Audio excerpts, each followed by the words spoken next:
Parlons un petit peu de Rick et Morty. Vous le savez, de toute façon, vous voyez juste derrière moi, il y a des figurines pop de Rick et Morty. Je suis extrêmement fan de la série et j'étais très déçu quand j'ai appris que la saison 3 serait la dernière. Et quand j'ai appris que la saison 4, puis la saison 5, puis je ne sais plus combien de saisons ont été annoncées, mais énormément d'épisodes ont été annoncés, je me suis dit, c'est...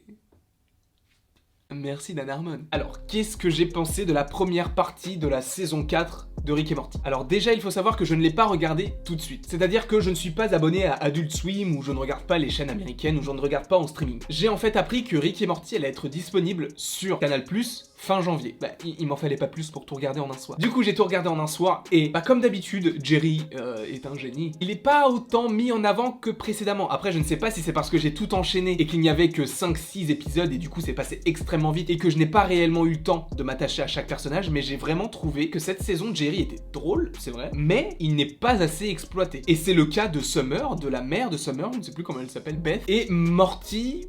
un petit peu plus, mais sans grand plus en fait. Et c'est vraiment dommage parce que je trouve que cette première partie de saison, c'est vraiment Rick et les autres. C'est plus Rick et Morty, ou Rick et Summer. C'est vraiment, les autres sont des personnages secondaires, mais très secondaires. Morty, en fait, dans cette première partie de saison, bah je l'ai pas trouvé très utile non plus. Après Rick, bah ça reste Rick, mais c'est vrai que il manquait quelque chose en fait. Après, je ne crache pas du tout sur la série, j'ai beaucoup aimé les épisodes. Ils sont vraiment très drôles, etc. Ils véhiculent vraiment un second message bien caché derrière chaque épisode qui est vraiment très intéressant à analyser. Mais je trouve qu'il manque quelque chose, il manque cette petite folie, même si bon, les épisodes sont totalement fous, il y a toujours des incohérences qui nous font extrêmement rire. Il y a toujours ces moments où tu te dis, mais à quel moment tu peux penser faire ça? Et en fait, il le fait, et après tu te dis, mais ouais, en fait, c'est vrai que... il fallait faire ça. Mais du coup, il y a vraiment des éclairs de génie, mais il y a des fois où tu te dis, c'est pas nécessaire en fait. Je pense par exemple à l'épisode de l'application, avec les applications de rencontres, etc. Avec l'épisode où Summer, du coup, tombe amoureux de chaque personne qui est sur son téléphone, où on lui dit, tu as trouvé un match, etc. Ça, c'est une critique de la société Tinder, en gros, en disant que, bah, tout repose aujourd'hui sur la technologie, il n'y a plus de sentiments, c'est vraiment la technologie qui prend le dessus sur tout. C'est la technologie qui va te dire,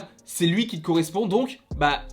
voilà, c'est avec lui que tu vas finir. Juste pour vous dire dans la vie réelle jusqu'où ça va, on sort de Rick et Morty. Mariés au premier regard, c'est exactement la même chose. Ils se basent sur des faits scientifiques et ils oublient les sentiments. Alors que l'amour, ce sont des sentiments. On n'est pas là pour parler de ça. On revient sur Rick et Morty, mais du coup c'était pour expliquer que c'était le même principe en fait. Il y a donc cette histoire de base avec ce message sur la critique de la société. Le personnage de Summer, même si elle illustre cette nouvelle génération, elle n'est pas utile. Tu aurais très bien pu prendre un autre personnage, ça aurait été la même chose, que ce soit Summer ou Beth, sa mère. Parce que vraiment, le moment où elles s'affrontent dans l'aéroport, bah c'est pas utile. Vraiment, je le dis sincèrement, c'était vraiment pas utile. Ça n'apporte rien à l'intrigue. Après, évidemment, ils l'ont fait parce qu'il fallait aussi vivre les personnages secondaires, mais si tu le faisais avec un personnage qui n'était pas forcément connu de l'histoire de Rick et Morty, avec des personnages secondaires, eh bien ça revient à la même chose. Et justement, j'aurais trouvé ça plus intéressant d'exploiter d'autres personnes qu'on ne connaît absolument pas, plutôt que d'exploiter Summer qui est encore en conflit avec sa mère sur les technologies, sur comment est-ce qu'il faut vivre aujourd'hui, est-ce qu'il faut vivre avec son temps, ou essayer de rester comme on est.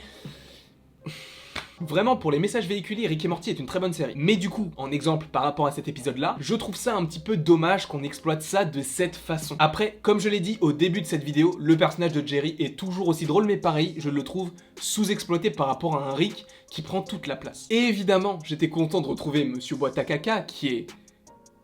il est génial. Moi, il me fait toujours rire et je suis content enfin de l'avoir eu dans un épisode. Parce que je vous le rappelle, il me semble qu'il se fait tirer dessus dans la saison 2 et tu le vois qu'à la fin de certaines scènes post-génériques. Et ça, c'était dommage. Là, j'étais content qu'on réexploite le personnage et c'était vraiment très bien exploité. Après, j'aimerais bien une autre figurine pop de Rick et Morty. On verra ça en temps voulu, c'est pas maintenant, de toute façon. Mais c'est vrai que même par rapport aux Funko Pop qui sont sortis de Rick et Morty, bah j'étais un petit peu déçu. Après, ça, c'est pas en rapport forcément avec Rick et Morty, mais c'est plus en rapport avec Funko. Mais je trouvais que l'exploitation des personnages qu'ils ont fait en figurine pop n'était pas forcément nécessaire. Par exemple, le vieux Morty, on ne le voit que dans un souvenir. C'est pas un personnage qui est là présent pendant tout un épisode où tu te dis, c'est vrai que ce Morty, je le veux, ça fonctionne pas en fait. Après, ce n'est que mon avis et ce n'est pas en rapport avec la série mais plutôt en rapport avec les Funko. Mais en tout cas, voilà ce que je peux vous dire par rapport à la saison 4 de Rick et Morty, ou plutôt la première partie de la saison 4 de Rick et Morty.